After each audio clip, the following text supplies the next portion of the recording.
I want to give a great example of the power of language that comes from the Boston Massacre, which occurred in March of 1770, 6 years before the skirmish at Concord and Lexington started the Revolutionary War.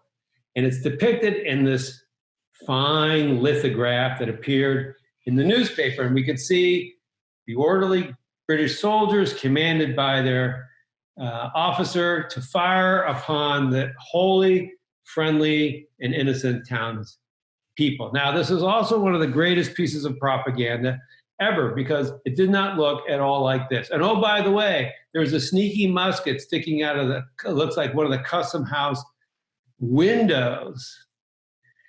And there's no evidence that didn't happen. There was no one like that. First of all, it was late at night. Secondly, there was a lot of confusion.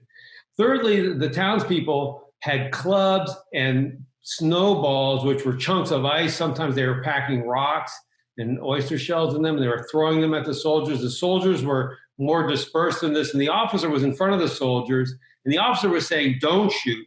At the same time, the townspeople were egging the soldiers on. "Shoot, damn you. You don't dare to shoot." So this word shoot was out there. The bells were ringing, noisy, confusion. One soldier gets knocked down. He gets back up. His gun goes off.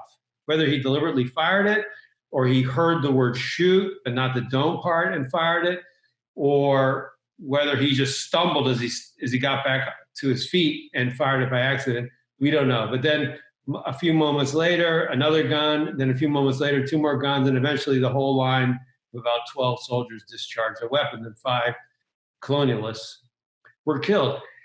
And the interesting thing is John Adams, the future president, then defended the officer and the British soldiers in court.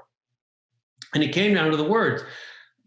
The officer attested that he was telling the soldiers, don't shoot. The problem with that is if you hear just the shoot part of don't shoot, it sounds like the order to shoot. We would never say that. We would say hold, or we would say hands off. The key is to tell people what you want, not what you don't want. Because if you're using the word don't, that part can be missed. And then they just hear what you didn't want, and then they did that. So that's good. So don't do